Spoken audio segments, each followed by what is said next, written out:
Chapter 17. Elizabeth related to Jane the next day what had passed between Mr. Wickham and herself. Jane listened with astonishment and concern.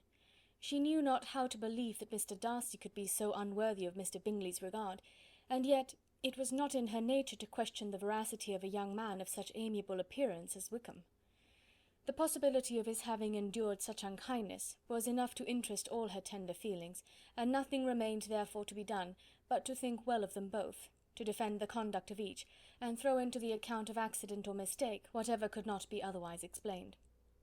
"They have both," said she, "been deceived, I dare say, in some way or other, of which we can form no idea. Interested people have perhaps misrepresented each to the other. It is, in short, impossible for us to conjecture the causes or circumstances which may have alienated them, without actual blame on either side." "Very true indeed. And now, my dear Jane, what have you got to say on behalf of the interested people who have probably been concerned in the business? Do clear them too, or we shall be obliged to think ill of somebody." "Laugh as much as you choose, but you will not laugh me out of my opinion.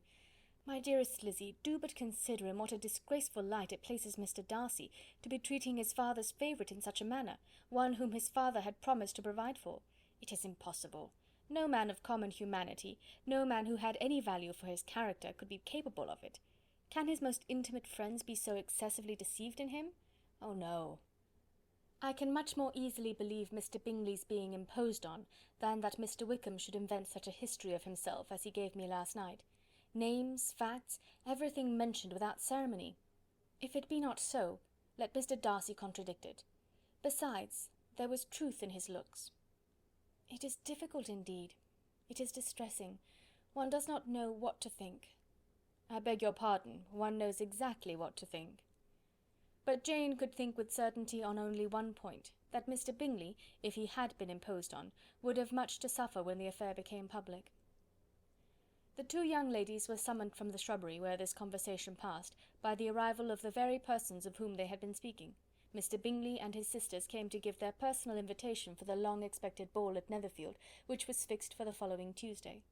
The two ladies were delighted to see their dear friend again, called it an age since they had met, and repeatedly asked what she had been doing with herself since their separation.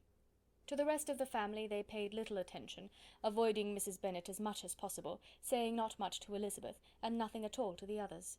They were soon gone again, rising from their seats with an activity which took their brother by surprise, and hurrying off as if eager to escape from Mrs. Bennet's civilities. The prospect of the Netherfield ball was extremely agreeable to every female of the family.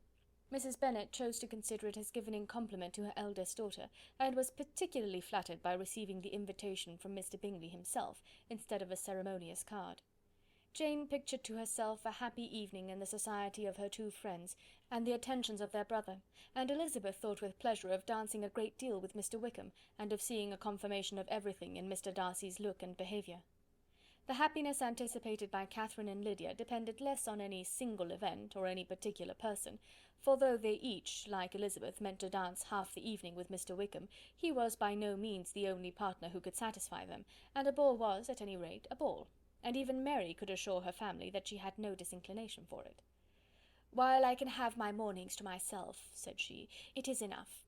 I think it is no sacrifice to join occasionally in evening engagements. Society has claims on us all, and I profess myself one of those who consider intervals of recreation and amusement as desirable for everybody." Elizabeth's spirits were so high on this occasion, that though she did not often speak unnecessarily to Mr. Collins, she could not help asking him whether he intended to accept Mr. Bingley's invitation, and if he did, whether he would think it proper to join in the evening's amusement.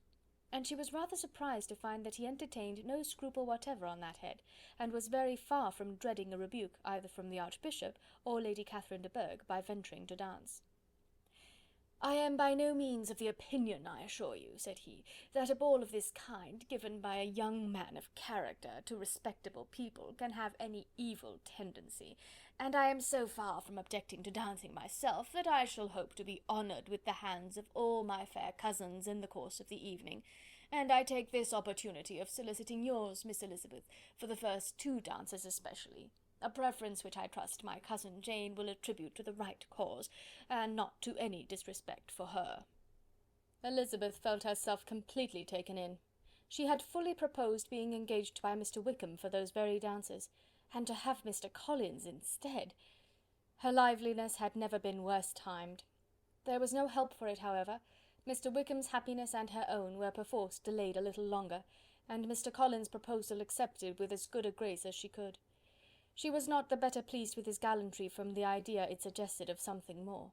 It now first struck her that she was selected from among her sisters as worthy of being mistress of Hunsford Parsonage, and of assisting to form a quadrille table at Rosings, in the absence of more eligible visitors. The idea soon reached a conviction, as she observed his increasing civilities toward herself, and heard his frequent attempt at a compliment on her wit and vivacity, and though more astonished than gratified herself by this effect of her charms, it was not long before her mother gave her to understand that the probability of their marriage was extremely agreeable to her. Elizabeth, however, did not choose to take the hint, being well aware that a serious dispute must be the consequence of any reply. Mr. Collins might never make the offer, and till he did, it was useless to quarrel about him.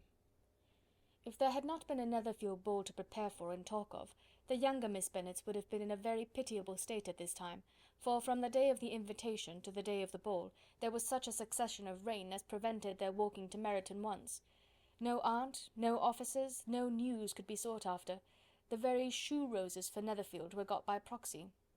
Even Elizabeth might have found some trial of her patience in weather which totally suspended the improvement of her acquaintance with Mr. Wickham, and nothing less than a dance on Tuesday could have made such a Friday, Saturday, Sunday, and Monday endurable to Kitty and Lydia. Chapter 17